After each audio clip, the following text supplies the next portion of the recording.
मोरिया मोरिया गणपति बप्पा मोरिया मोरिया मोरिया गणपति बप्पा मोरिया मोरिया मोरिया गणपति बप्पा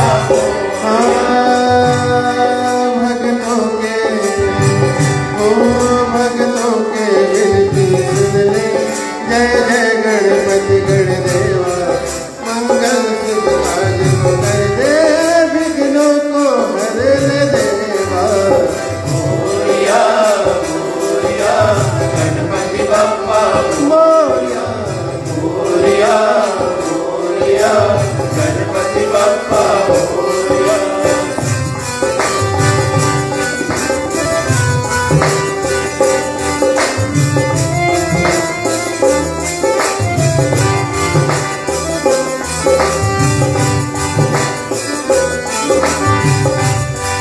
तुम आदि अंत के दाता सारे जग में तू ही समाया तुम आदि के दाता सारे विश्व में तू ही समाया तुम आदि अंत के दाता सारे जग में तू ही समाया तुम आदि अंत के दाता सारे जग में तू ही समाया ओ वक्रतुंड हो महाकाय तुझी तुंड सुहावन तेरा गौरी सुत बन के आए शिवजी के पुत्र कहाए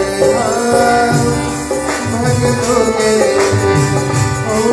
भगतों के विनती सुन ले जय जय गणपति गणदेवा मंगल सुख आज को कर दे विघ्नों को हर ले देवा मोरिया मोरिया गणपति बप्पा मोरिया मोरिया मोरिया गणपति बप्पा मोरिया मोरिया मोरिया गणपति बप्पा मोरिया मोरिया मोरिया गणपति बप्पा मोरिया।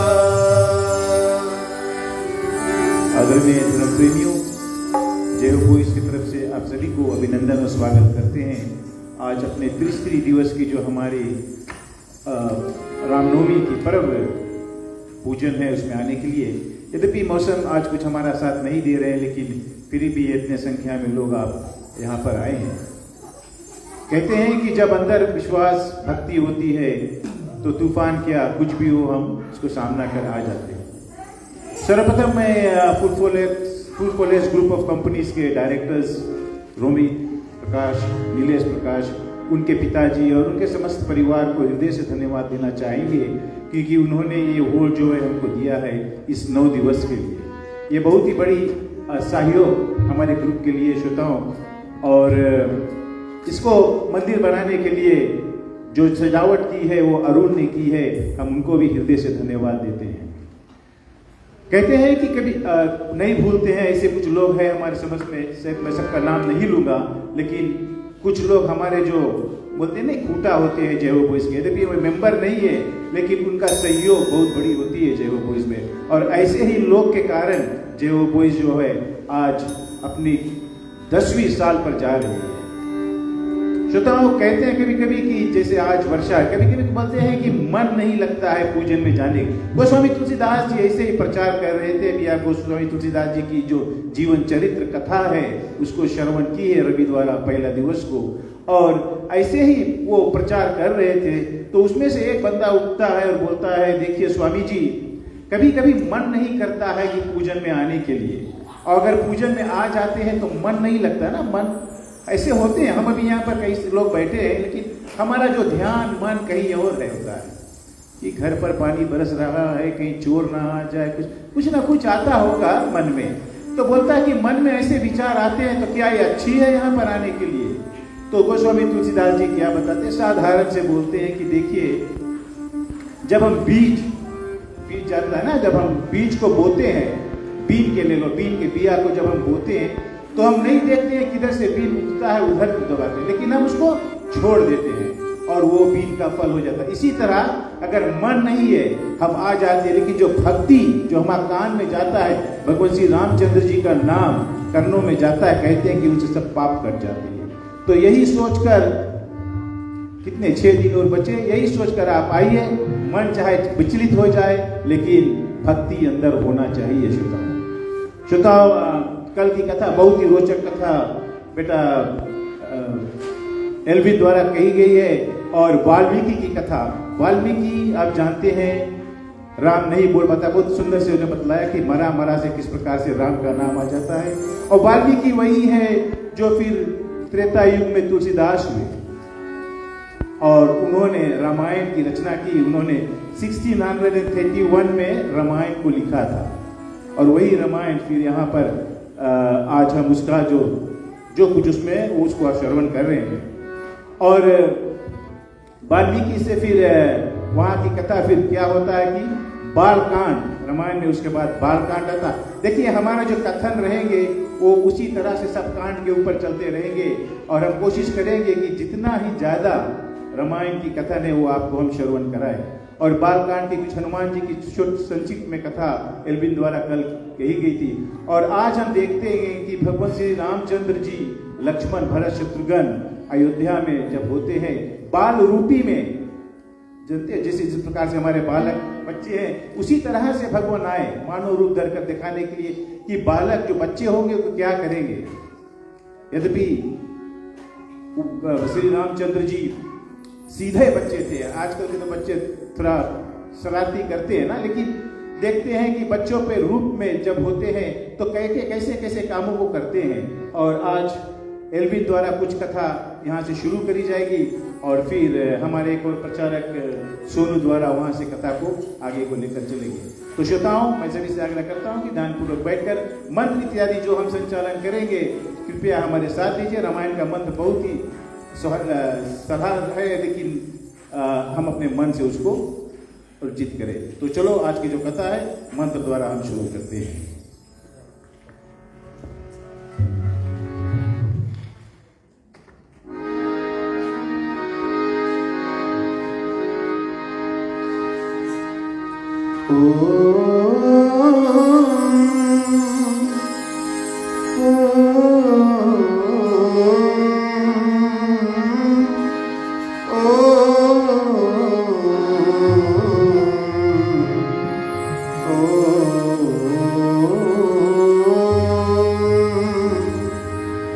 सरस्वती माता नमस्तुभ्यं वरदे कामरूपिणी विद्यारंभं करिष्यामि सिद्धिर्भवतु मे सदा। वासुदेवं सुतं देवं कंसचाणूरमर्दनं देवकी परमानंदनं श्री कृष्णं वंदे जगद्गुरु। गुरुरे ब्रह्मा गुरुरे विष्णु गुरुरे देवो महेश्वरा गुरुरे साक्षात् परब्रह्म तस्मै श्री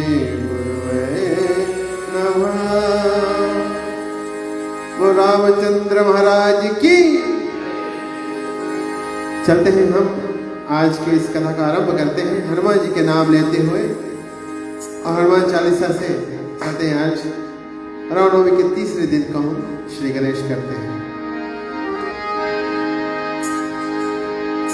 श्री गुरु चरण सरोज रज निज मन मुकुर सुधार बरनो रघुबर विमल जसु जो दायक फल चार।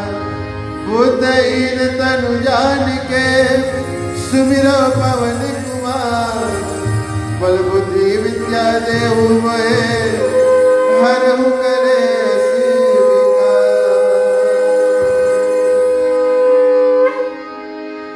जय हनुमान ज्ञान गुण सागर जय कपीस तीनों लोक उजागर। रामदूत अतुलित बल धामा अंजनी पुत्र पवन सुत महावीर विक्रम बजरंगी कुमति निवार सुमति के संगी कंचन वरण विराज कानन कुंडल कुंचित केसा हाथ वस्त्र और ध्वजा विराजे कांधे मूंज जनेऊ साजे अंतर सुमन केसरी नंदन तेज प्रताप महाजगवंदन नमो नमो नमो नमो नमो नमो नमो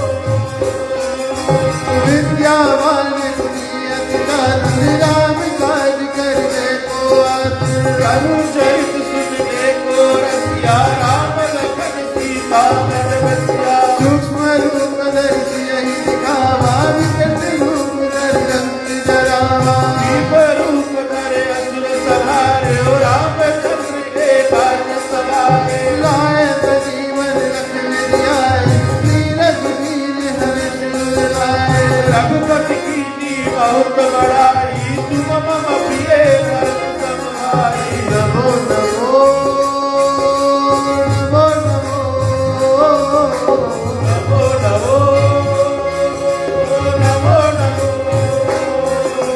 सहत बदन तुम रोजस गावे अस कही पद कंठ लगावे शतकादिक ब्रह्मादि ईशा नारद सारद सहित अहिसा यम कुबेर दिगपाल जहाते कवि गोविंद कही सके कहाते पुकार श्री वही कीला राम मिलाए राम पद दीना तुमरो मंत्र विभीषण वाना लंकेश्वर में सब जग जाना तुम साथ जो जन पर भाटू लियो पाही मधुर पद जानो नमो नमो नमो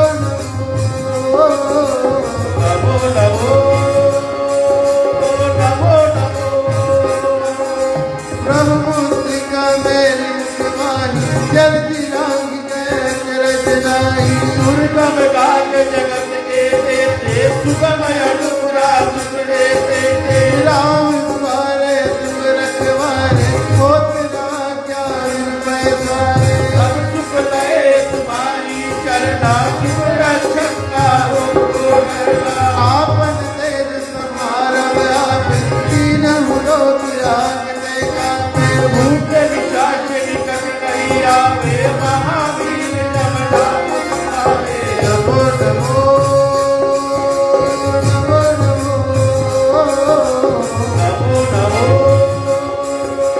नमो नमो नाते रोग हरे सब पीरा जपत निरंतर हनुमत वीरा संकट पे हनुमान छुड़ावे मन प्रभु वचन जान जोलावे सब पर राम तपस्वी राजा जिनके काज सकल पुर साजा और मनोरथ जो कोई लावे सो ही अमित जीवन फल पावे चारों युग पर आप तुम्हारा है पर सिद्धि जगत जियारा साधु संत के तुम रखवाले असुर निकंदन राम दुलारे नमो नमो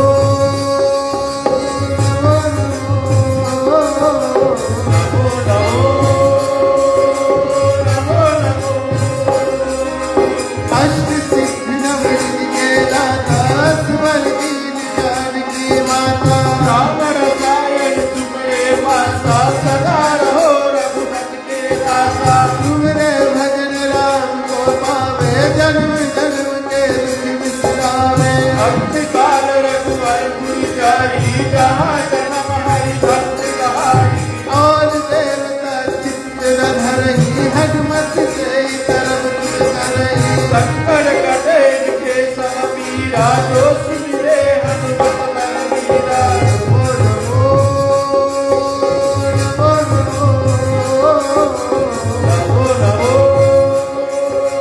नमो नमो जय जय जय हनुमान गोसाई कृपा करब गुरुदेव के गाई जो सतबार पाठ करे जो ही छूटे अंत महासुख होई जोया बड़ हनुमान चालीसा होय सिद्धि साखी गौरीसा श्रीदास सदा हरि तेरा की देवनाथ जय महाडेरा नमो नमो नमो नमो नमो नमो नमो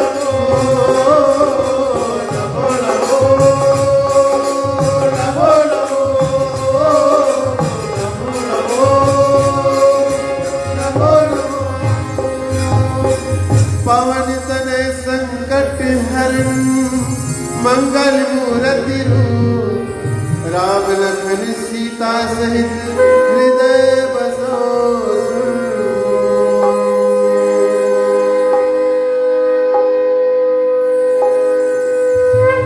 बोल पवन पुत्र हनुमान की।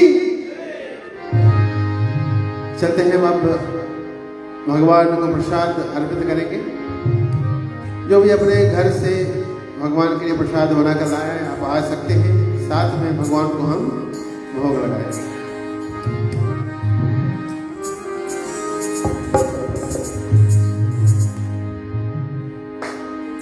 हरि ओम घृत पक्वम हविषाय नमः वयासा संकमम नानाविधम चंडो वेदनम समर्पयामि नमः।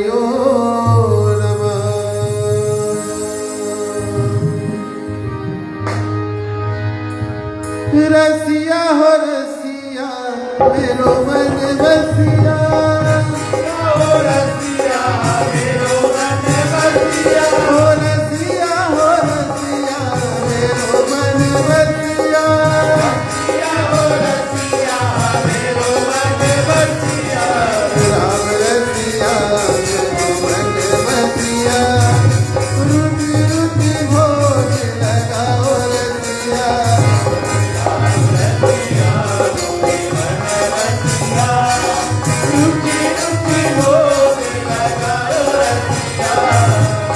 शबरी के बैल सुदामा के तंदुर शबरी के बैल सुदामा के तंदुर शबरी के बैल सुदामा के तंदुर शबरी के बैल सुदामा के तंदुर प्रेम से भोग लगाओ रसिया राम रसिया बोले मन बसिया रुचि रुचि भोग लगाओ रसिया राम रसिया मन बसिया रुचि रुचि भोग लगाओ रसिया राम रसिया बोले मन बसिया रुचि रुचि भोग लगाओ रसिया।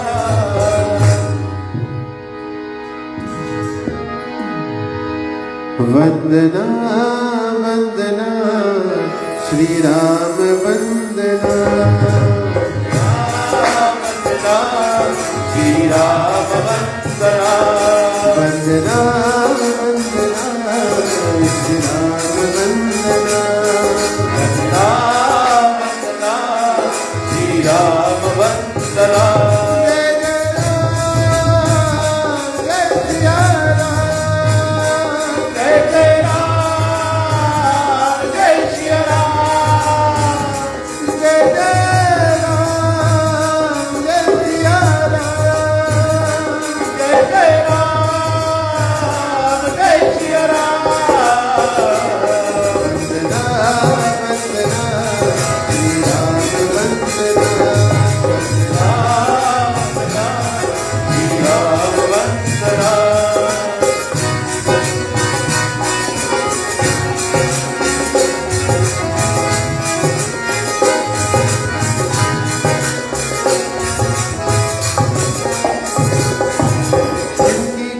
सकल सुख सम्मति पद पावन भगतन चंदन अवधपुरी प्रभु नित्य विराजे कनक सुधायुध दुष्ट निकंदन जनक सुधायुध दुष्ट निकंदन जनक सुधायुध दुष्ट निकंदन दीन ताप अरु जन्म मरण भय दूर करो जन के भवरंजन शीश नवत चरणन में भगवान कृपा करो सेवक भवन कृपा करो सेवक भवन कृपा करो सेवक भवन। जय जय राम जय सिया राम जय जय राम जय सिया राम जय जय राम जय सिया राम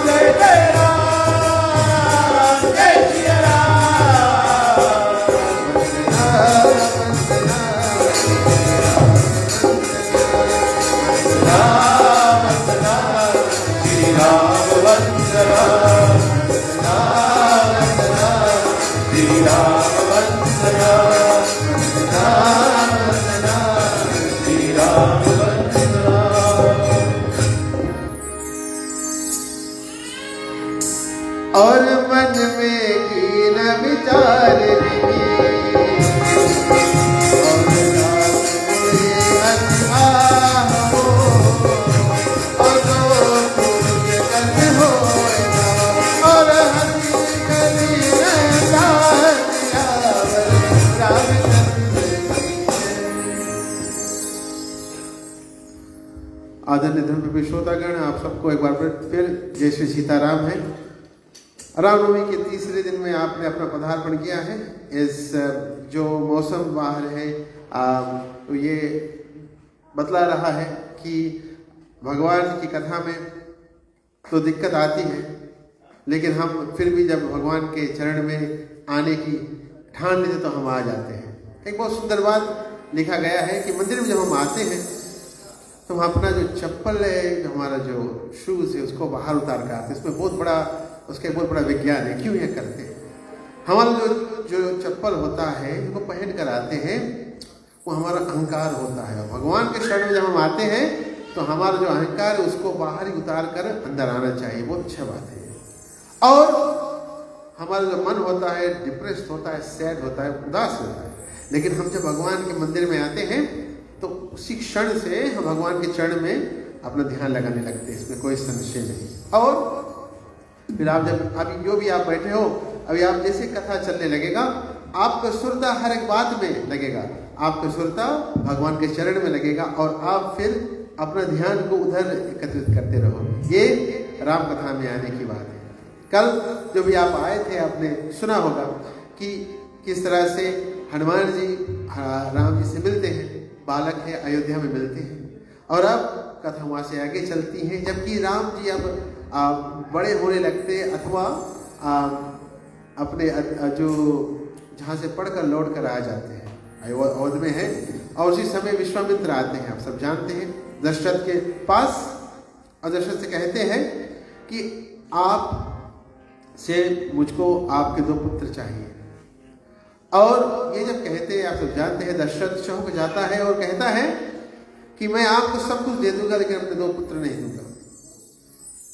और फिर विश्वामित्र जी कहते हैं,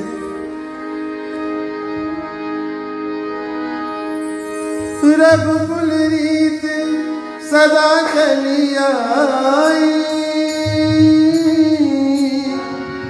प्राण जाए पर वचन न जाई, राम सिया राम जय जय राम, सिया राम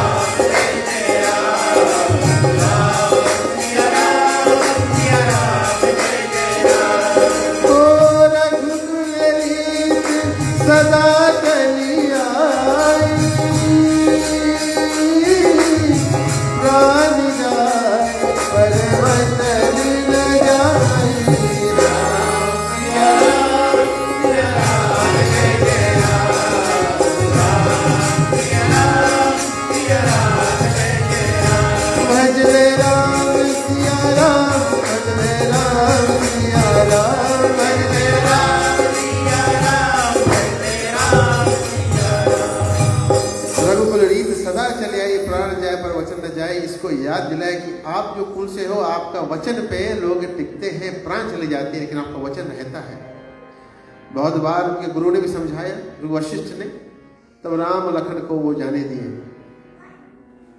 जो कर्म पद पर चलते हैं ना, अब विश्वामित्र के साथ वो कर्म पद पर चलने लगे हैं। अब वो आगे जाते हैं, वहां पर पहला तो संहार ताड़िका का करते हैं। उनका संहार करने का मतलब ये है कि अब राम अपने उस मुकाम और उस कार्य के लिए चल पड़े हैं जिस कार्य के लिए उनका जन्म हुआ है। तो ताड़िका का वहाँ पर वध वो करते हैं। फिर आगे पहुँचते हैं, जो यज्ञ की रक्षा करने के लिए विश्वामित्र उनको लाए थे, वहाँ पर उस यज्ञ की रक्षा करते हैं। और वहाँ जो दैत्य आते हैं उनको मारते हैं और उनको भगाते हैं। ये 2 कार्य वो करते हैं। मारने भगाने में एक बात है कि भगवान ये भी दिखाए थे, मैं तो मार भी सकता हूँ और मैं भगा भी सकता हूँ। भगाता इसलिए कि एक चेतावनी देता है कि मैं मार सकता था, कि मैंने मारा नहीं, कि रावण अभी से तू संभल जा। वो कार्य होता है हवन यज्ञ। भगवान से एक बात से जहाँ पे कहीं हवन यज्ञ होता है, आप एक बात जान लो, हनुमान जी अथवा राम जी भगवान लेकर उसकी रक्षा करते हैं, इसमें कोई संशय नहीं। फिर आगे चलते हैं। परम सेवनी अहिल्या माता जो शिला के रूप में राम का नाम और राम के चरण और अथवा राम को इंतजार कर रही थी, राम वहां पर आ जाते हैं और अहिल्या माता को अपने चरणों के रज से, इस बात को जानना, भगवान के चरण के रज जो गर्दा जिसके बोला जाता है, उससे भगवान एक पत्थर को तार सकते हैं। एक बहुत बड़ा दृष्टिकोण है यहाँ पर कि अगर कोई पत्थर भी बन जाता है, भगवान की कृपा अगर पड़ती है तो आप परम धाम को पा सकते हो।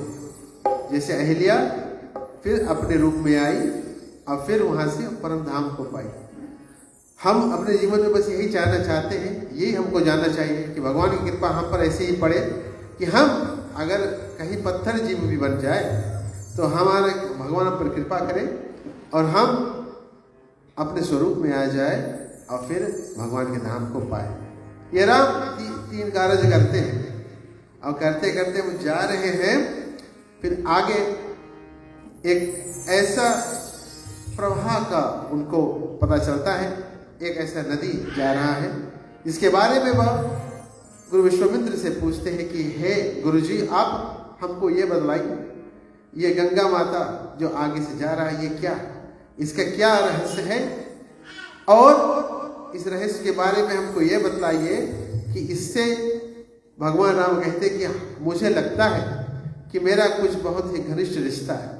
तो विश्वामित्र जी कहते ये बात राम आपने सही कहा, गंगा से आपका नहीं, आपका कुल का बहुत ही बड़ा रिश्ता है। और ये क्या रिश्ता है और ये क्या होता है, कैसे गंगा पृथ्वी पर आती है, यहाँ से आगे की कथा हमारे छोटे भाई सोनू जी आपको श्रवण कराएंगे।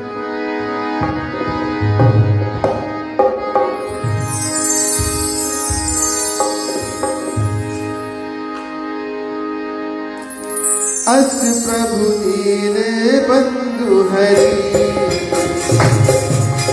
कारण रहित कृपाल को, तुलसीदास सतताई बजा, और थारी कपट जस जाय जियावै, रामचंद्र की।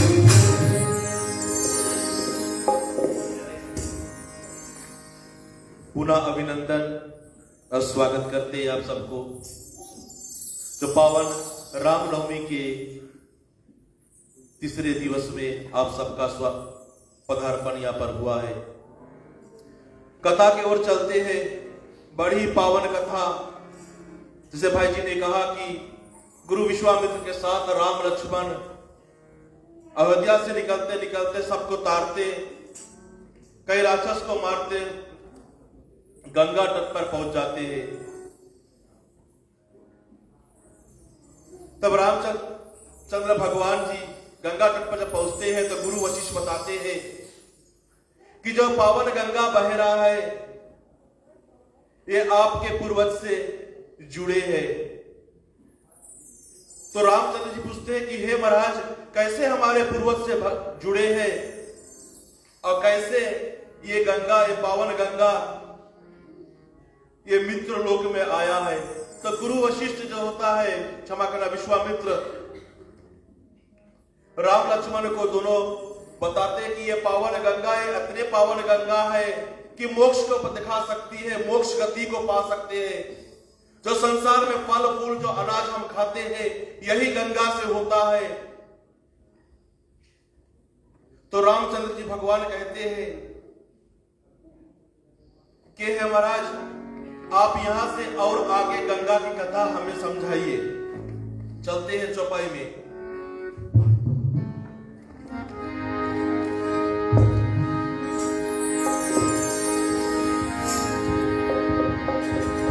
पुनि सुर सरी उत्पत्ति रघुराई, कौशिक सन पूजा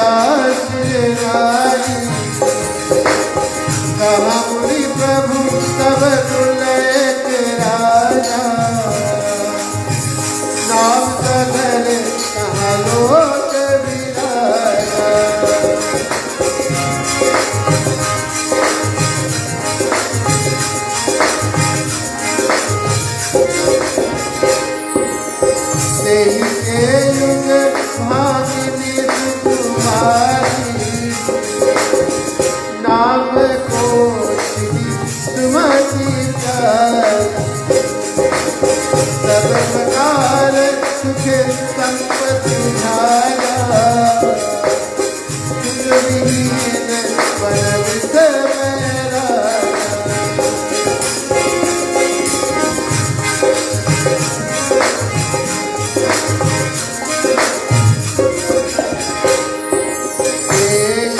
समय भागी विरोधा था, केवल तनय से दूर रघुनाथा। सगले कल्प तरु सुंदर नारा, जहाँ विभूति तब तेज विधाता। राम राम कहो बारंबार, चक्र सुंदर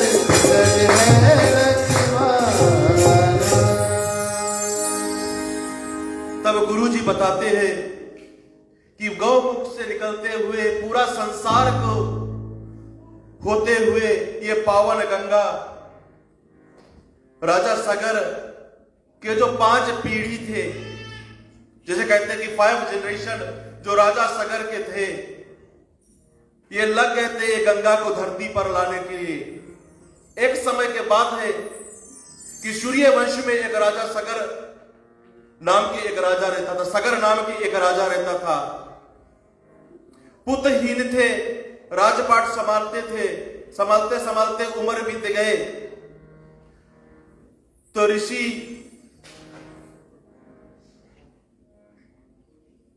विरघु का आगमन होता है। विरघु ऋषि के आगमन होता है, वो तप करने लगते हैं। विरघु ऋषि के पुत्र के हेतु विवाह होता है, 2 रानी से होता है। एक के नाम सुमति होता है, एक के नाम कौशनी। तप करते करते पुत्र नहीं होता, संतान नहीं हो रहा था, तो ऋषि ने आशीर्वाद दिया। कौशनी से एक संतान होता है जिसका नाम होता है असमंजस, और सुमति से 60 लाख पुत्र का उत्पन्न होता है, 60,000। बड़े ही तेजस्वी पुत्र होता है। जो असमंजस होता है, जैसे बड़ा होता है वो भक्ति में लीन हो जाता है, और जो सुमति का जो 60 लाख जो पुत्र थे वो बड़े वीर गति को पाते हैं, तो पूरा राजपाट सब संभलते जाता था। तो इसी प्रकार से एक दिन राजा सगर ने सोचा कि पूरा विश्व में जो सूर्य वंश में सब चीज तो ठीक चल रहा है, क्यों नहीं मैं सब यज्ञ कर चुका हूं। जो आखिरी यज्ञ होता है, जो अश्वमेघ का यज्ञ होता है, क्यों नहीं मैं अश्वमेघ यज्ञ करूं। राजा सगर बैठ जाते हैं, अपने 60 लाख पुत्र के साथ बैठकर अश्वमेघ को यज्ञ करते हैं। अश्वमेघ यज्ञ करते हैं तो एक घोड़ा को छोड़ा जाता है, जैसे कहते हैं यज्ञ पुष्प। यज्ञ पुष्प जैसे छोड़ते हैं, घोड़ा को जो छोड़ते हैं, पूरा संसार में घोड़ा वर्मन करता है, पर कोई वो घोड़ा को पकड़ता नहीं है। अश्वमेघ का यह होता है कि संसार में हमारा दुश्मन कोई बचा है या नहीं,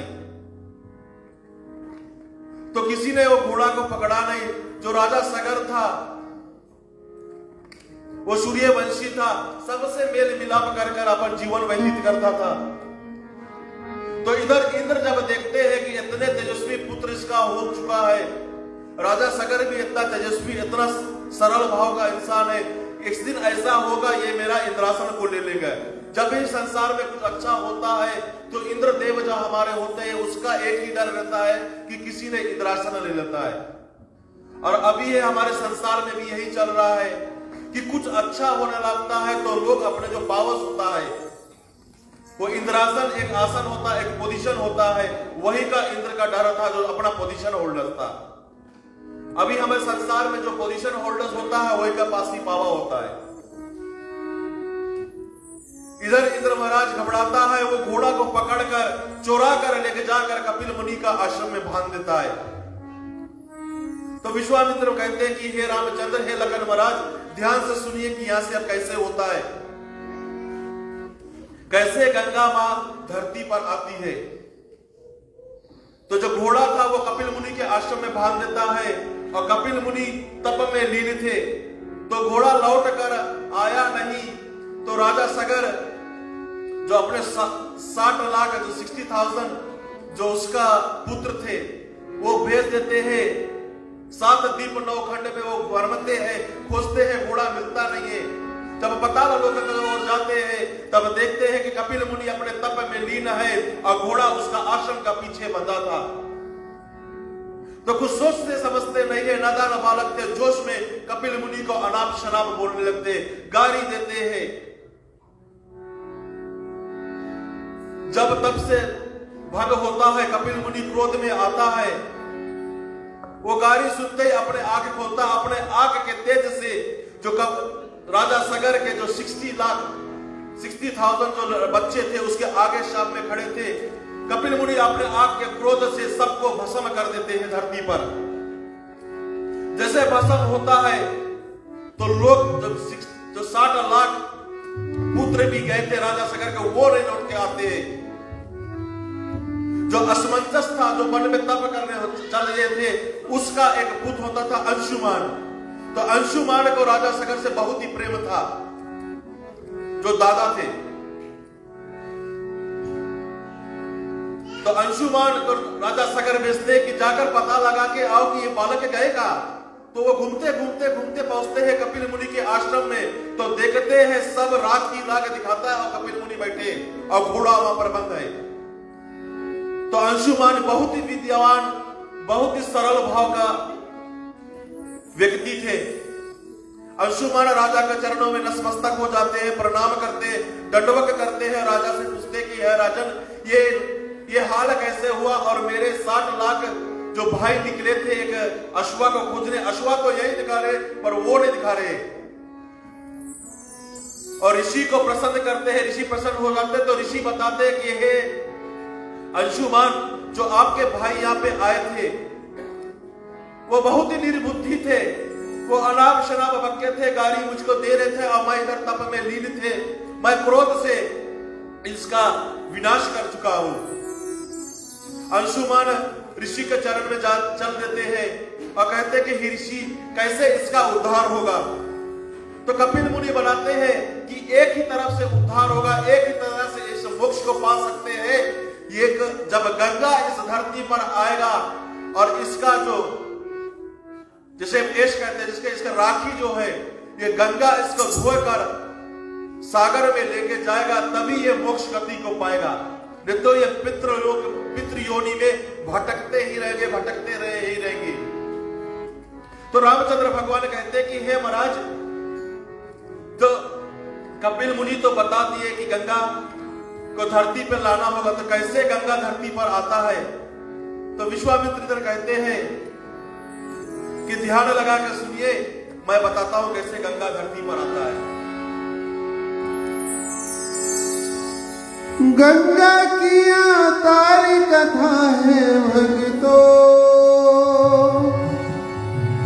भावसागर से पार लगाई सबको। बोलो हर हर गंगे माँ, बोलो हर हर गंगे माँ, बोलो हर हर गंगे माँ, बोलो हर हर गंगे माँ, बोलो हर हर गंगे माँ, बोलो हर हर गंगे माँ। गंगा की अवतार कथा है भक्तों, महासागर से पार लगाई सबको। बोलो हर हर गंगे माँ, बोलो हर हर गंगे माँ, बोलो हर हर गंगे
इधर अंशुमान को बताते हैं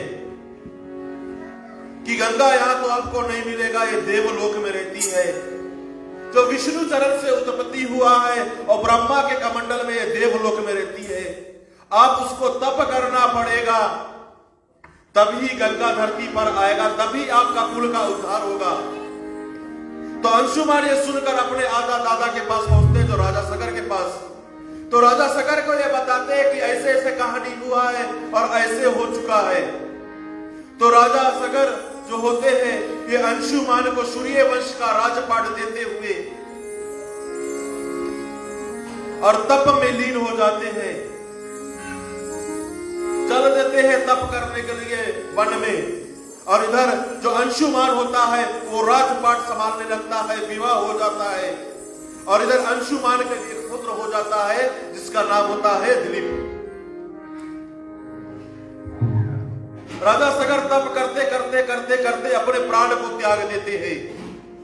अंशुमान को सुनता तभी सुनता है, बहुत ही असमंजस में पड़ जाता है कि संसार में क्या होने लगा है।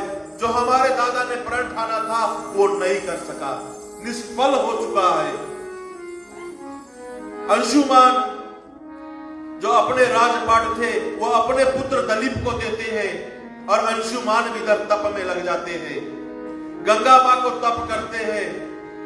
हर हर गंगे तप करते करते करते करते जो अंशुमान होता है वो भी अपना प्राण को त्याग देता है, पर गंगा को धरती पर नहीं ला सकते, वो भी निष्फल हो जाते हैं।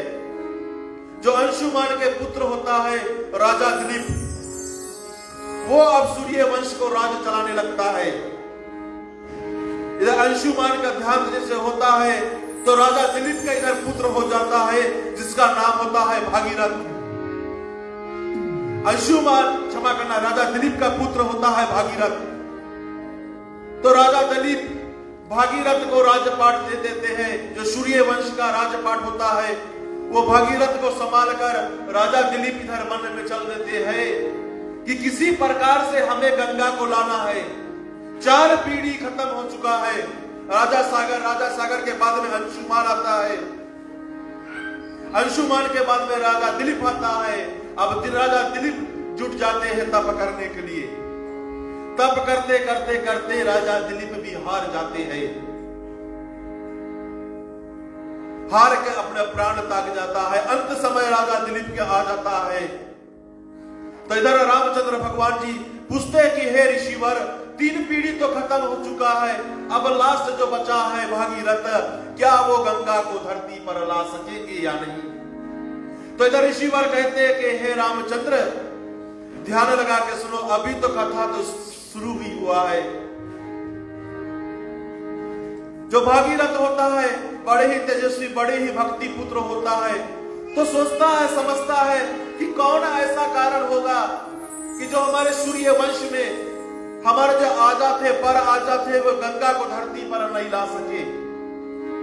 किसी भी कार्य को करना है, किसी भी सब्जेक्ट को पढ़ना है, जो फॉर्मूला होता है, मेथड होता है, उसको जानना बहुत ही उचित होता है। हर किसी व्यक्ति आपको बता दे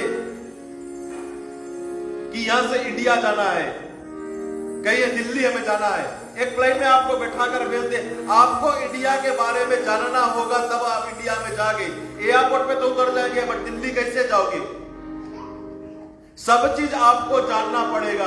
तो इधर जो भागीरथी होता है, ध्यान लगाते हैं भगवान को, तो इधर पता लगता है कि जो उसके दादा थे अंशुमान, तो कपिल मुनि कहते थे कि विष्णु चरण से उत्पत्ति है माई का, जो ब्रह्मा कमंडल में रहती है। ऐसे तो नहीं होगा कि किसी को बेटी को लाने के लिए बाप से तो इजाजत लेना पड़ेगा, पति से इजाजत लेना पड़ेगा तब पत्नी को ला सकते हैं, बाप से इजाजत लेना पड़ना है तो बेटी को अगर लाना है। तो लग जाते हैं विष्णु का ध्यान करने के लिए। भागीरथ चल देते हैं हिमालय पर्वत पर, कहते एक पैर पर खड़ा होकर और नारायण जो विष्णु है उसका ध्यान करने लगते हैं। एक पैर पर खड़ा होकर भागीरथी कहते हैं नारायण नारायण मन नारायण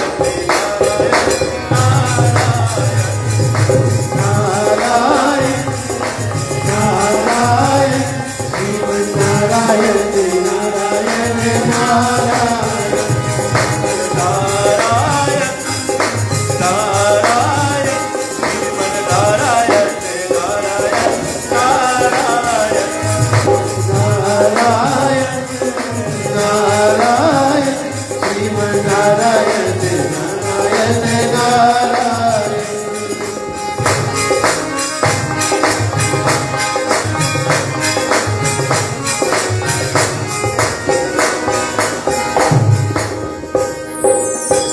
नारायण नारायण कहते हैं संत ने कि 11 वर्ष बीत जाते हैं, एक ही पैर पे खड़ा होकर अन्न त्याग देते हैं, फल त्याग देते हैं, जल त्याग देते हैं। 11 वर्ष बीत जाते हैं, बड़े बड़े जटा हो जाते हैं भागीरथ को। इधर विष्णु भगवान प्रसन्न नहीं होते हैं। 11 वर्ष बीत जाते हैं, एक ही बात कहते हैं, नारायण नारायण श्रीमन नारायण नारायण नारायण नारायण नारायण श्रीमन नारायण नारायण नारायण नारायण नारायण श्रीमन नारायण नारायण नारायण नारायण नारायण श्रीमन नारायण नारायण नारायण। किसी संत ने कहा है, अगर संकल्प अगर दृढ़ होगा तो आत्मा बल भी प्रबल होगा। संकल्प अगर दृढ़ होगा तो आत्मा बल भी प्रबल होगा। आत्मा बल जब प्रबल होगा तो आपके तप में भी बल होगा। तो तप करते करते भागीरथ एक पैर पर ठान लेते कि कुछ भी हो जाएगा, मैं गंगा को धरती पर लाऊंगा, किसी कुछ भी करना मुझे पड़ जाएगा। इतना भारी संकल्प हो जाता है। सेल्फ कॉन्फिडेंस अपने आप को बढ़ाते, जैसे कहते हैं संकल्प अगर दृढ़ होगा, अगर आप कोई चीज को ठान ले कि मुझे करना है करना है करना है, आप कर सकते। अगर आप में सेल्फ कॉन्फिडेंट नहीं होगा तो आप कुछ नहीं कर सकते। संसार में अगर कुछ करना है तो सेल्फ कॉन्फिडेंट होना है। सेल्फ कॉन्फिडेंट अगर आपके अंदर होगा तो कुछ भी आप कर सकते। कहते हैं कि संकल्प अगर दृढ़ होगा तो आत्मा बल भी प्रबल होगा। अगर आप में कॉन्फिडेंट होगा तो अपने आप से जिज्ञासा आएगा कि हाँ मैं कर सकता हूं। अगर आपके अंदर से आपका भाव आ गया कि मैं कर सकता हूं तो आपके तप में भी बल आ जाएगा। तब कहते हैं कि आपके अंदर एक ऊर्जा, एक एनर्जी आ जाएगी कि हाँ हम कर सकते। अगर पहला स्टेप में आप नहीं कर सकते तो कुछ भी नहीं, अगर आपके अंदर नहीं आ गया तो आप नहीं करेंगे। करते करते भागीरथ के सामने एक तेज प्रचंड होता है। क्षमा करना, भागीरथ के अंदर इतना भारी तेज होता है कि नाक के एक क्षेत्र से, नाक के जो हौल कहते हैं उस क्षेत्र से अग्नि निकलने लगता है। देवलोक में हाहाकार मचने लगा।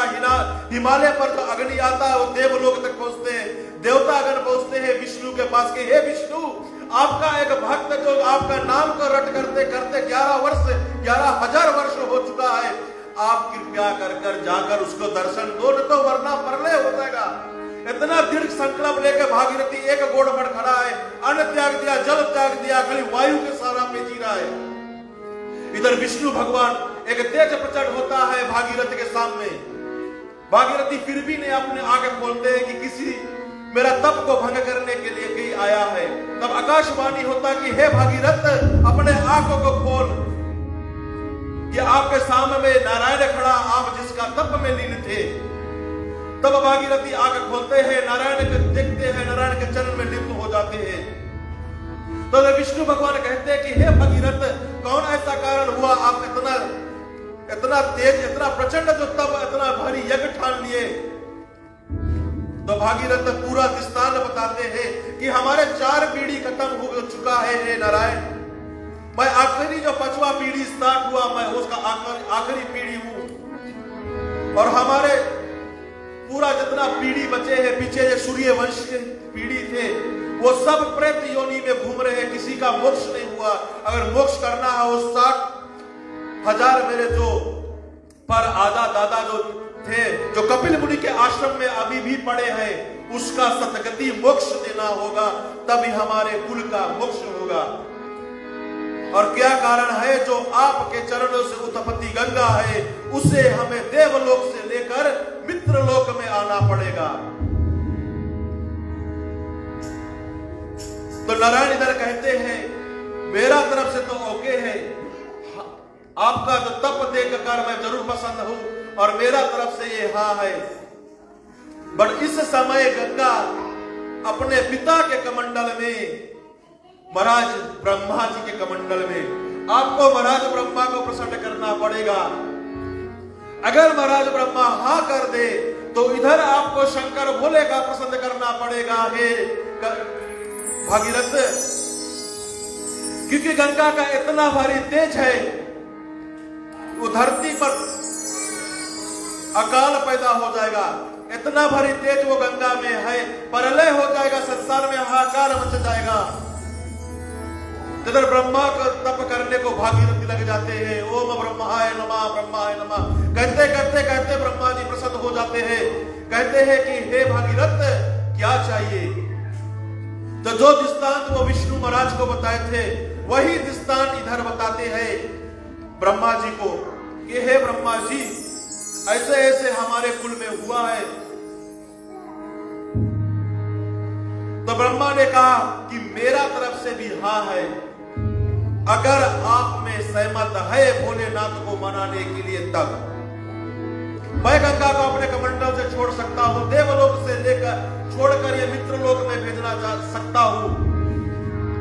भाई एक ही कारण, जो गंगा का तेज है वो इतना हलचल मचा दे कि संसार में हाहाकार मच जाएगा। इधर भागीरथ जब सुनते हैं, वो लग जाते हैं शंकर भोले का तप करने का। ओम नमः शिवाय, ओम नमः शिवाय, ओम नमः शिवाय, ओम नमः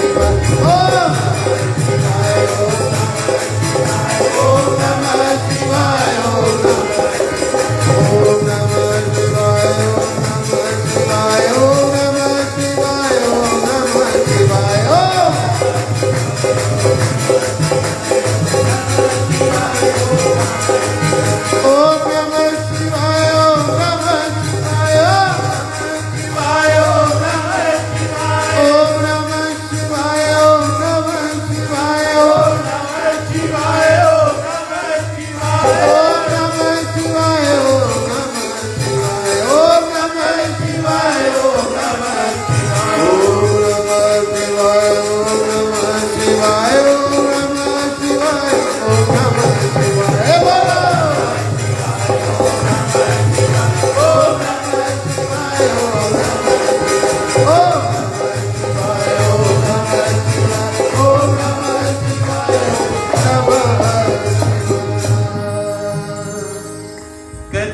शंकर भोलेनाथ प्रसन्न हो जाते हैं भागीरथ पर।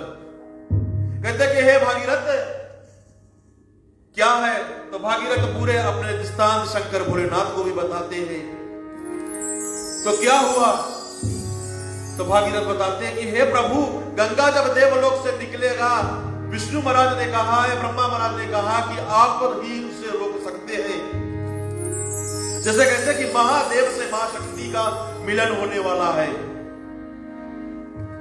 महादेव इधर है, उधर गंगा मां जो महाशक्ति है, उस दोनों का मिलाप इधर होने वाला है। शंकर भगवान कहते हे मस्तु, देखते हैं गंगा में कितना तेज है, मैं रोकूंगा गंगा का, जा आप गंगा के पास। इधर भागीरथ में पहुंच जाते हैं देवलोक। इधर विष्णु भगवान और गंगा में वार्तालाप होता है। गंगा कहती कि मैं नहीं जाऊंगी। तो विष्णु समझाते कि हे जगपावनी, हे जगतारिणी वाली मां, आप संसार में जाएंगी, ये भागीरथ के काम नहीं आ पाओगी। पूरा विश्व का कल्याण करने की हेतु आपका जन्म हुआ। जग पावनी आप है, जग के पावन करने वाली है, जग के कल्याण करने वाली मां आप है। कहते कहते कौन सा ऐसा कारण है आप नहीं जा सकते? तो गंगा मां कहती है कि मैं आपके चरण हूं, आपके चरण से निकली है, मैं आपके चरण में हमेशा रहना चाहता हूं। हमेशा मेरा यह काम है, हर सुबह का मेरा काम है। और लोग ये संसार में कलयुग में जब आएंगे, मुझे मैला करेंगे, मुझे मलिन करेंगे और मैं प्रभु का चरण के योग नहीं रहूंगी। तो इधर विष्णु भगवान कहते हैं कि हे गंगे आप चिंता मत कीजिए, मैं जब द्वापर में कन्हैया बनूंगा तो भी आपका गुणगान करूंगा, आपका दर्शन करने के लिए गंगा तट पर आऊंगा। त्रेता में मैं राम बनूंगा, मैं एक नहीं 2 बार आपका दर्शन करूंगा। एक ही दर्शन जब गुरु के साथ में अगर खड़े गंगा को प्रणाम करते, दूसरा दर्शन गंगा का कब होगा? जब मैं राम रूप में आऊंगा, केवट मेरा चरण धोएगा, वही गंगा जल से गंगा के तट पर मेरा चरण धोआया जाएगा। तो आपका इस्तेमाल वहां पर भी होगा, आप मलिन होगा और मैं आपका चरण लगाकर आपका फिर से पवित्र कर दूंगा हे गंगे। पर आपको अब जाना पड़ेगा मित्र लोक में, तो सूर्यवंशी का कार्य बिठाना पड़ेगा और जग का पावन करने के लिए आपको जगत में जाना पड़ेगा। इधर गंगा निकलती है, विष्णु भगवान के आज्ञा लेकर उधर जाते हैं ब्रह्मा के पास। ब्रह्मा से आज्ञा लेते हैं, पहुंच जाते हैं भागीरथ के पास। भागीरथ जब गंगा को देखते हैं, इतना खुशी भागीरथ संसार में होता है कि सूर्यवंश में इतना दिन से खुशी था, उसके बाद दुख ही दुख ही दुख था। भागीरथ इतने खुशी हो जाता है कि मैं अपने पितरों का एक मोक्ष गति को पा सकता। गंगा मैया के चरण में पहुंच जाती है तो गंगा मैया कहती कि हे भागीरथ, मेरा 2 प्रश्न है, 2 टर्म्स एंड कंडीशन रखती है कि अगर ये टर्म्स एंड कंडीशन है और मेरा जो प्रश्न है उसका उत्तर आप दे सकेगा तब मैं आपके साथ जाऊंगी। तो भागीरथ कहते हैं कि हे मां आपका क्या प्रश्न है? पहला कहती है अगर मैं मलिन हो जाऊंगी तो कौन मुझे कृत्य करेगा? तो भागीरथ कहते हैं कि हे मां संसार में कहीं राम भक्त, कहीं शिव भक्त है, कहीं विष्णु भक्त है, और जहां मैं आपका लेकर जाकर रखूंगी वो हमेशा उसका भक्ति से आप हमेशा ही कृत होगी। अब हम कभी महिला नहीं होगी, आप जगत पूजने रहेगी।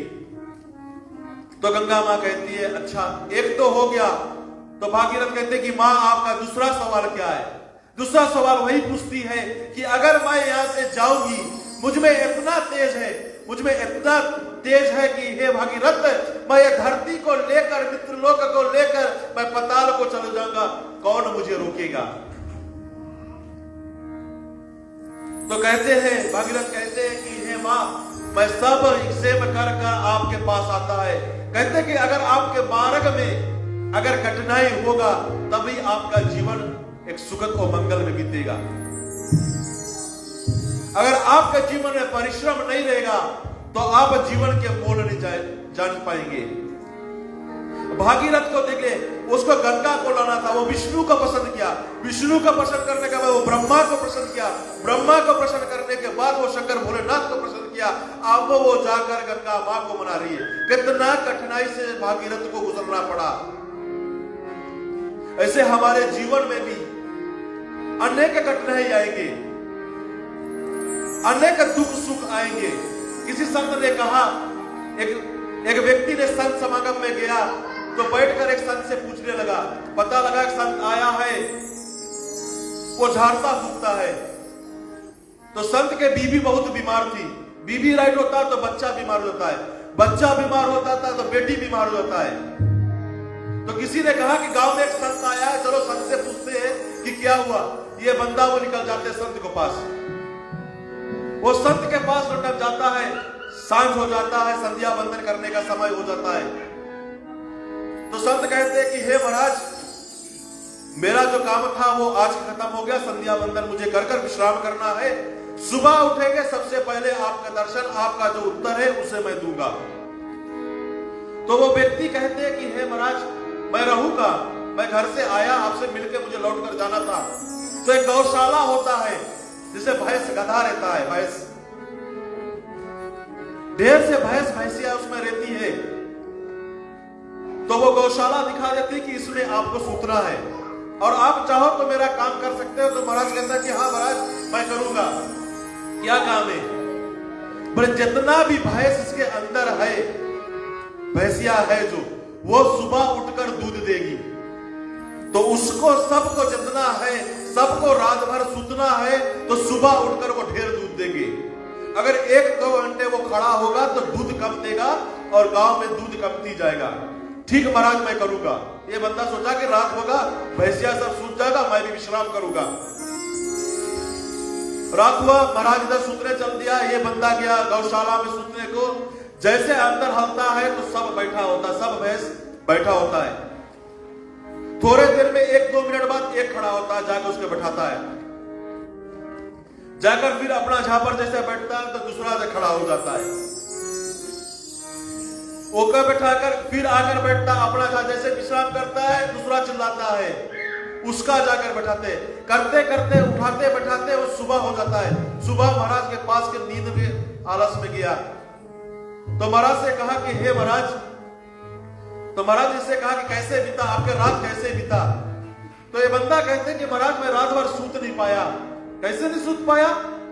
जो आपके भैंसिया था उसका मैं जैसे एक बैठता था तो दूसरा उठ जाता था, दूसरा को बैठाता था तीसरा उठ जाता, तीसरा को बैठाता चौथा उठ जाता, जैसे रात भर मेरा बैठा कि एक के बैठाता था दूसरा उठ जाता था। तो महाराज ने कहा कि आपके अब प्रश्न क्या है? तो वो बताते हैं कि घर में मेरा बीमारी, कुछ रोग आता है, बीबी बीमार होता है, बीबी राइट होता है तो बच्चा बीमार होता है, बच्चा बीमार राइट होता है तो बेटी बीमार होता है। तो संत ने कहा कि जो आपके रात जैसे गुजरा है वैसे हमारे जीवन है। जैसे एक भैंस बैठती थी तो दूसरा उठ जाती थी, वही का हमारे जीवन में परिश्रम होता है कि एक परिश्रम का जैसा हल मिलता है तो दूसरा परिश्रम हमें करना पड़ता है। यही कोई आप पर जादू टोना किसी ने नहीं किया है, यही संसार के नियम है कि दुख सुख हानि लाभ से हमें गुजरना पड़ेगा। तो संत ये से कहता है कि जब भी आपके जीवन में जब दुख आते हैं, अगर हमारे जीवन में भी कभी दुख आए, कभी किसी संकट में हम फंस जाते हैं, तो भगवान के सामने खड़ा होकर हमें एक ही बात कहना है और अपने अंदर में वो डाल लेना है कि यही चीज एक होगा कि ये दिन भी चले जाएंगे। अगर आपके जीवन में अगर दुख है तो वो दुख भी बहुत लंबा नहीं रहेगा, और आपके जीवन में अगर सुख है वो सुख भी आपके साथ बहुत लंबा नहीं रहेगा। ये दुख सुख का जो चक्कर संसार में चल रहा है ये हमेशा हम मानव के साथ रहेगा। कभी कहते हैं कि अगर आपके जीवन में दुख है तो उतना निराश ना हो, और आपके जीवन में सुख है तो उतना खुशी भी ना हो। तो इस प्रकार से भागीरथी इधर खुशी हो जाते हैं, दुख के जीवन के पीढ़ी बिताकर अब सुख की ओर भागीरथी चल देती है। कह देते हैं कि इधर शंकर भोलेनाथ आपको अपना जटा में रोकेगा, इधर गंगा मां को देवलोक से कहते हैं कि विदा होता है, विष्णु भगवान इधर विदा करते हैं, ब्रह्मा आते हैं गंगा से कहते हैं कि हे गंगा, आपके मैं अपने पुत्री तलक पालन पोषण किया था, मैं आपसे ये चाहता हूं कि आप अपना रूप को बदल कर एक जल की तरह रूप धारण कर ले। गंगा एक देवी है, जैसे कहते हैं मिनिस्टा पोवोक्स होता है, मिनिस्टा पोटा, जो मिनिस्टा पोवोटा होता है वो गंगा एक देवी है, वो जल का रूप अवधारण करती है। ब्रह्मा अब कमंडल में लेकर रोती है और अपना कमंडल से गंगा को अब विदा करती है देवलोक से मित्रलोक की ओर। गंगा छोड़ती है अपने पिता के द्वार छोड़कर निकलती है, तेज गति से आती है, बहुत ही तेज गति इधर गंगा धारण कर लेती है। ये घमंड अपने जो अभिमान के कारण निकलती है कि भागीरथ से कहा था, तो भागीरथ ने कहा कि आपको अपने जटा में शंकर भोलेनाथ धारण करेगा। प्रचंड रूप धारण कर लेती है गंगा और शिव के जटा में जैसे आती है, शिव उधर अपने जटा खोलकर कैलाश पर धारण कर लेता है। पूरा शेष नाग को बता देते हैं कि धरती पर ताकत भर देना कि बहुत ही परले की तरह होने वाली है। गंगा आती है, वो शिव के जटा में, जैसे शिव के जटा में मस्तक पर अपने चरण धरती है, शंकर भोलेनाथ जो अपने जटा थे वो बार से वो गंगा को लिपट देती है। लपेट लेते हैं, वहीं में गंगा मां पड़ी है। अब भागीरथ इधर कैलाश पर बैठकर इंतजार कर रहा है कि कब शंकर भोलेनाथ गंगा को छोड़े और मैं इधर गंगा को लेकर कपिल मुनि के आश्रम तक पहुंचू। शंकर भोलेनाथ जो गंगा का जो घमंड था, गंगा के अंदर जो अभिमान था, उसको तोड़ने के लिए गंगा को कई वर्ष अपने जटा में धारण करते थे। वो शंकर भोलेनाथ के आप चित्र में देखेंगे कि जटा में से एक मुख निकलता है, उस समय वो मुख भी नहीं निकला था। पूरा बार के अंदर, जटा के अंदर गंगा मां को धारण कर लेते हैं। इधर भागीरथी शंकर भोलेनाथ के चरण में बैठ जाते हैं कि हे भोलेनाथ, इसको छोड़ो और मुझे कपिल मुनि के आश्रम तक जाना है। शंकर भोलेनाथ को भक्ति करने लग जाते हैं, शंकर भोलेनाथ का नाम जपने लगते हैं। नाम जपते जपते शंकर भोलेनाथ पसंद नहीं होता है, तब में लीन हो जाते हैं। ओम नमः शिवाय, ओम नमः शिवाय, हर हर भोले नमः शिवाय, ओम नमः शिवाय, ओम नमः शिवाय, हर हर भोले नमः शिवाय, ओम नमः शिवाय, ओम नमः शिवाय,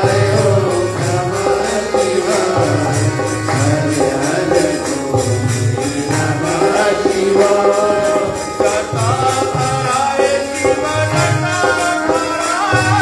हर भोले नमः शिवाय, ओम नमः शिवाय,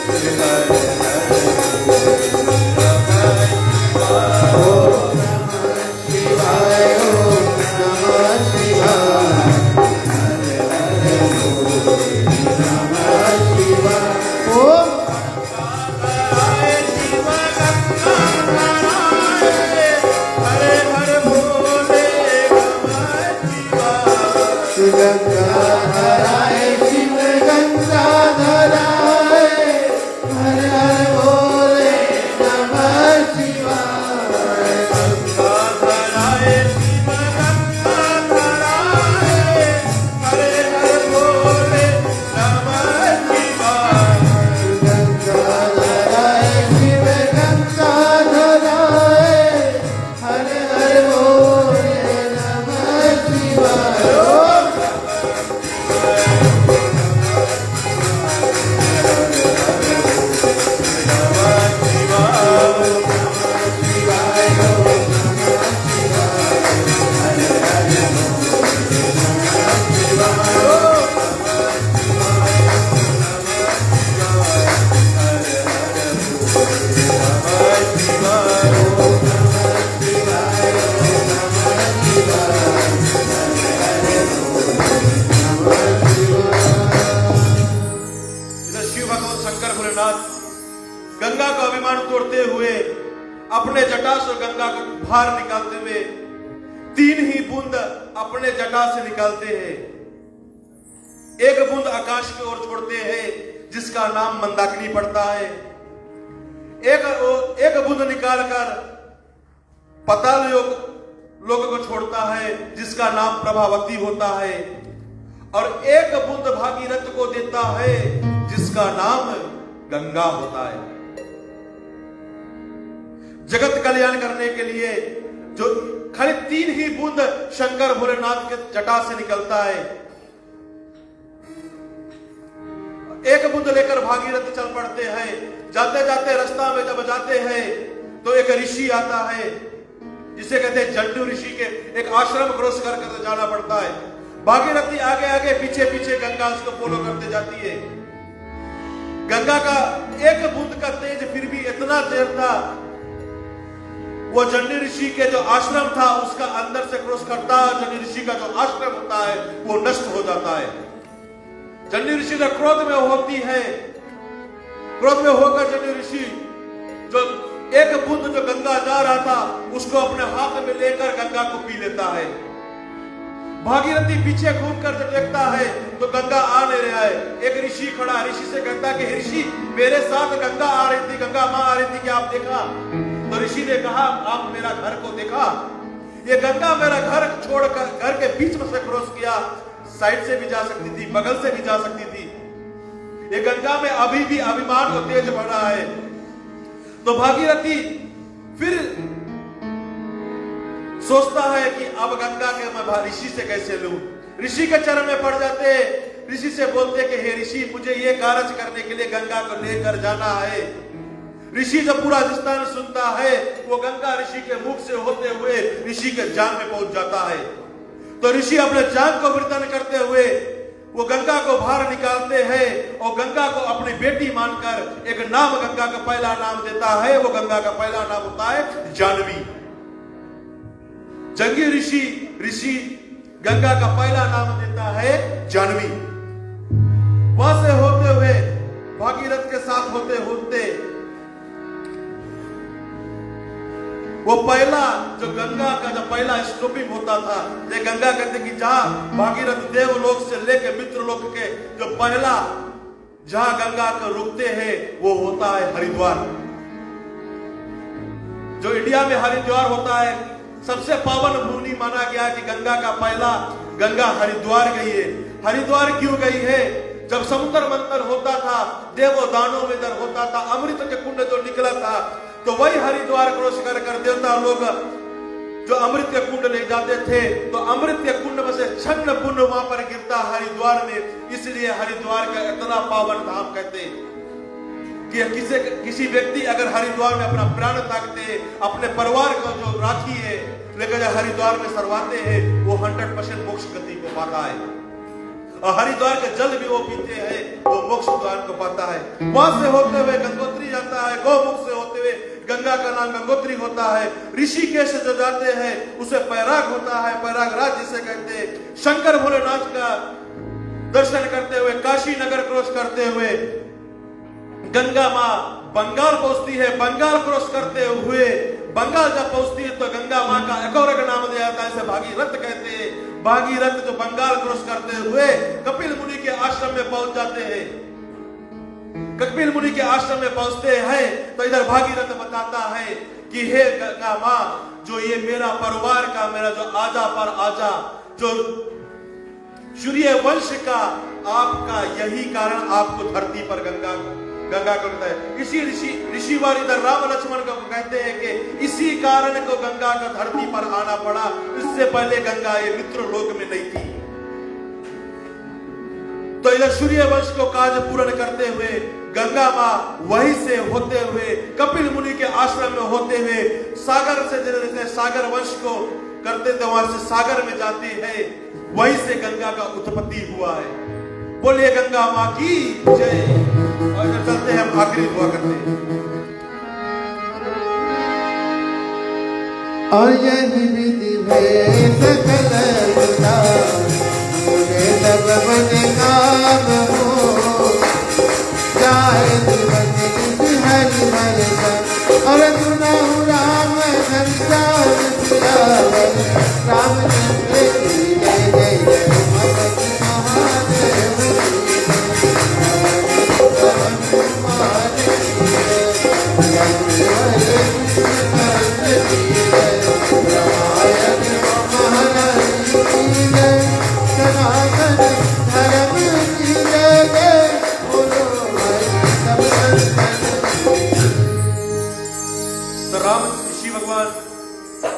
ऋषिवर रामचंद्र को समझाते हैं कि हे राम लखन, ये गंगा को प्रणाम करते हुए यही गंगा जो है जो सूर्य वंश आप जहां से आए हैं, रघुकुल वंश, यहीं से सब जुड़ते हैं। यही और हमारे सनातन में यही आता है, जब किसी व्यक्ति का देहांत होता है, जो शेष क्रिया करने के बाद जो अष्टि क्रिया होता है, वो राख को लेकर जाकर गंगा में विसर्जन करता है और वो जो प्रेत योनि में वो भटकता नहीं है और गंगा में मोक्ष गति को पाता है। चलते अपने पैरों को कष्ट देते हुए हम रामायण महारानी को आरती करते हैं।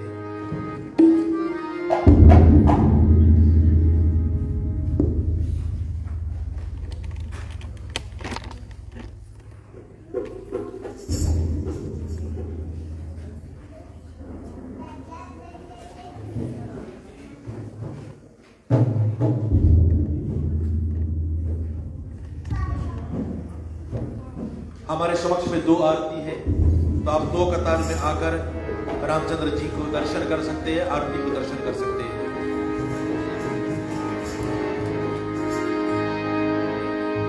एक बार बोले शिव रामचंद्र महाराज की आरती श्री रामायण जी की तीरथ ललित अभी की आरती श्री रामायण जी की तीरथ ललित अभी की आरती श्री रामायण जी की तीरथ अभी की आरती श्री रामायण जी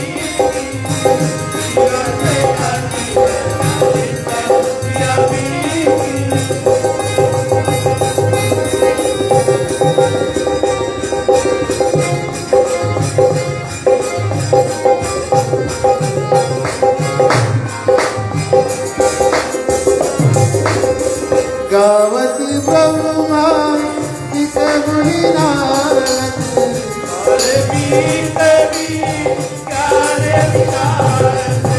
गावत ब्रह्मा इक मुनि नारद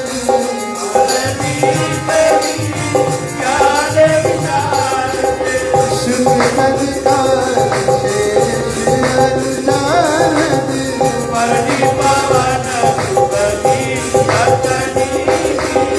आरती श्री रामायण जी की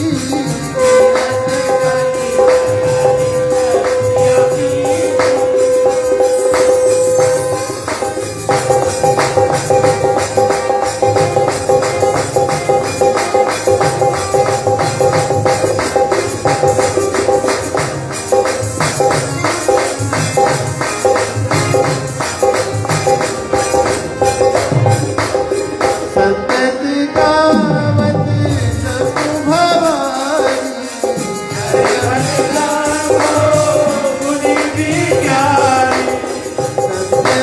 गावत सब भवानी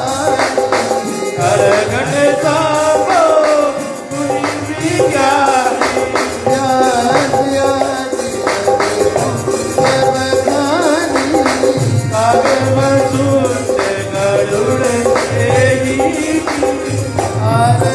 श्री रामायण जी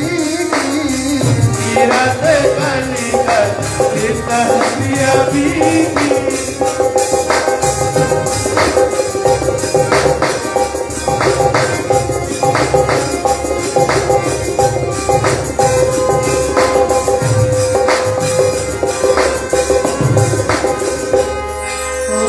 चार हुए राजिया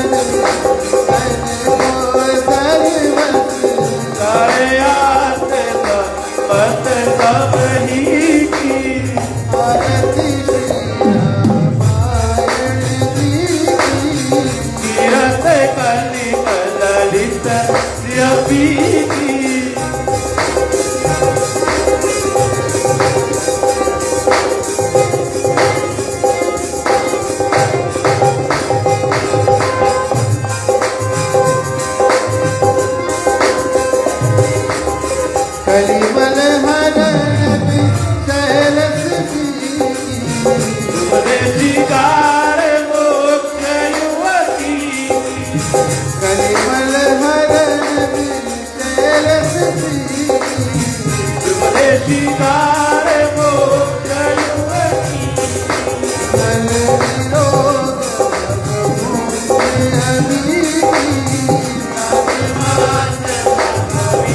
तुलसी आरती श्री रामायण जी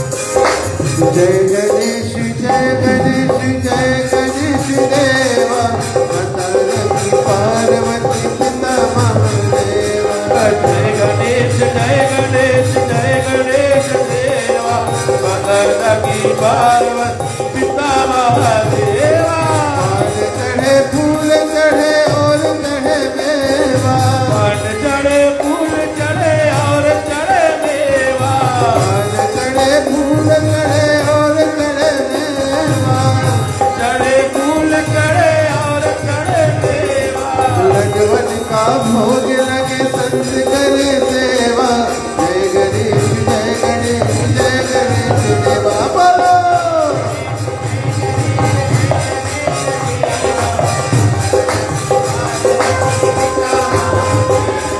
कर्पूर गौरंग करुणावतार संसार सारंग भुजगेन्द्र हारम सदा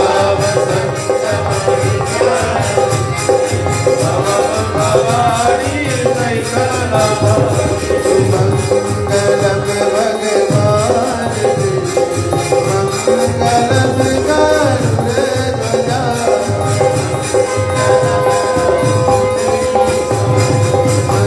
मंगलाय तनो मंगलाय तनो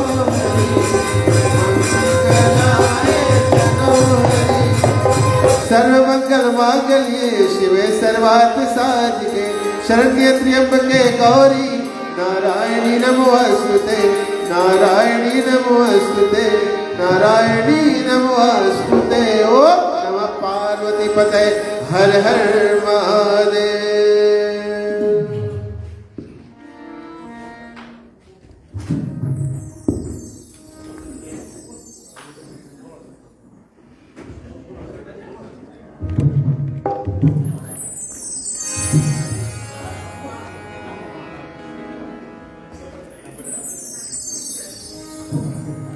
चलिए सब अपने स्थान को ग्रहण कर लें आरती आपके पास बारी बारी से आती रहेगी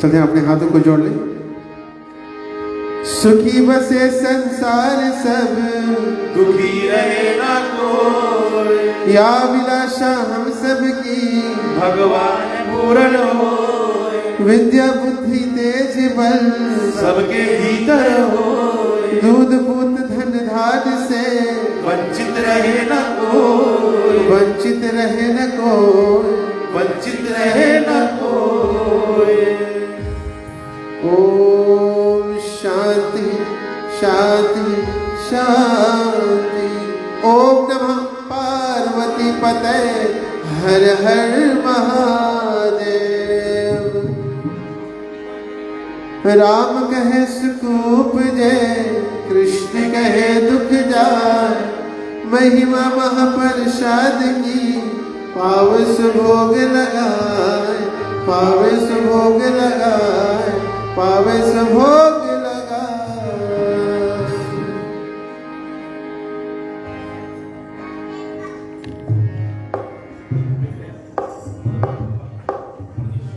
श्रोताओं, एक और खुशखबरी है। आज हमारे एक मेंबर प्रनीत का जन्मदिन है और ऐसा बतलाया गया है कि यहाँ कर केक की आयोजना की गई है, तो हम आग्रह करते हैं वो केक लेकर आ जाए ताकि अब उसका जो बर्थडे सॉन्ग है वो गाए।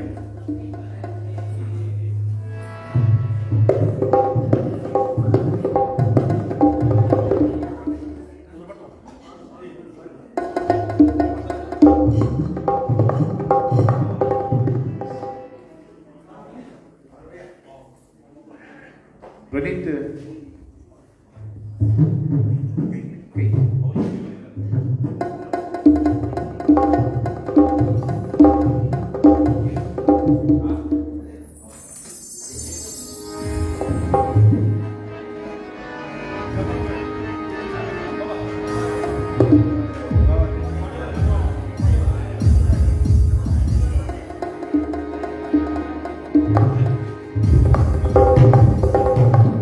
चलिए सब साथ हो जाए, हैप्पी बर्थडे सॉन्ग गाएं। Happy birthday to you, happy birthday to you, happy birthday dear Baba, happy birthday to you, happy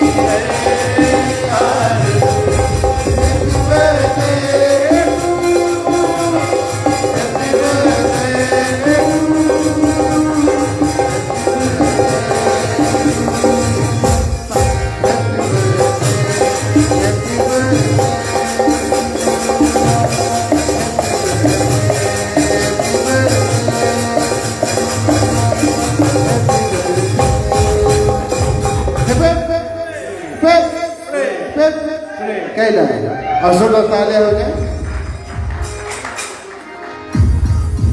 आग्रह करते हैं कि प्रनीत की माता जी यहाँ पर है, कृपया आगे आ जाए।